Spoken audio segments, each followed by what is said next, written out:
What was I thinking? Why did I say he had nice ankles? She was stood behind me the whole time. I didn't know he's only got one hand. I was signed in on her Gmail. John's Shame Well. If you have a shame well, then you can send them down the well, Elis and John at bbc.co.uk. This week's submission is thus. The events I'm about to share with you and the listeners took place over a decade ago, but it is no exaggeration to say that I've thought about them at least twice a day, every day, ever since. You need to know 3 facts going into this story. 1, my girlfriend hates surprises. 2, I am painfully shy and dislike anything that has the whiff of a prank. And 3, by the time this story takes place, 2011, my 2-year relationship had soured badly and we were balancing on the edge of no return. It's a good setup, isn't it? It is a very good setup. With all this in mind, we found ourselves entering a show home for a new build development in Princess Risborough.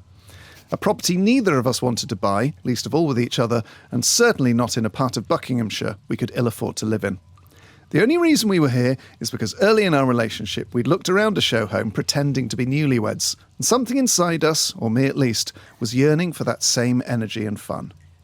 The estate agent showed us round and was trying her best to build our enthusiasm towards the property, but neither my girlfriend or I really wanted to engage with her and, more depressingly, each other. The estate agent soon grew tired of this challenge, and the moment she heard another couple enter the show home, she took her leave and briskly walked away from us, simply saying, "Well, have a look for yourselves and I'll catch you up." The show home was decorated and dressed like it was a family house.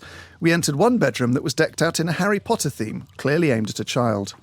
"This must be the master bedroom," I said, forcing a grin from my girlfriend. She couldn't even be bothered to roll her eyes at me, and she exited the room. This is a great study of how relationships end.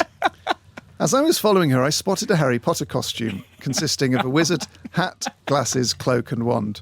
An idea formed in my head. Oh dear. I quickly donned the child's wizard costume and leapt into an adjacent wardrobe. My plan was simple. I would call my girlfriend back into the room, Oh no. jump out of the wardrobe, shout Expelliarmus, and we'd both fall about laughing and fall back in love. It was foolproof. Oh no. The problems began when, standing in a wardrobe in a show home wearing a child's Harry Potter costume, I remembered how much my girlfriend hates surprises. This caused me to delay calling her back into the room for a crucial 10 to 15 seconds. I then remembered my own dislike for pranks. I began to lose confidence in my plan and remained static in the wardrobe. I then heard voices outside the bedroom door. It was the estate agent with another couple. Being too late for me to get out of the wardrobe, and certainly too late to get out, I decided to remain in the costume. I'm in agony. Hidden in the wardrobe, hoping they would do one quick lap of the room and leave. They did not. Several agonising minutes later, they were joined by a fourth voice, my girlfriend. "Oh," I heard her say, "I'm just looking for my boyfriend." Oh, God. "We've not seen him," said the estate agent. "I'm not sure where he is," replied my girlfriend with growing frustration. "Yeah, I'm not sure how he could have passed us. We were just behind you," said the estate agent, clearly baffled. It was then that I sensed all eyes begin to focus on the wardrobe. Oh my God. "Are you in there?" said my girlfriend. What seemed like a lifetime passed before I meekly replied, "Yes." "Could you get out of the wardrobe, please, sir?" said the now very confused estate agent. If being caught hiding wasn't bad enough, I now had to open the door and step out in full Harry Potter costume, being met by gasps of shock from an attractive couple, a bemused look from an estate agent, and a livid girlfriend growing increasingly red. "What were you doing?" asked my girlfriend through gritted teeth. Before I could answer, the man in the couple said, "Looking for Narnia." I decided to lie my way out of it.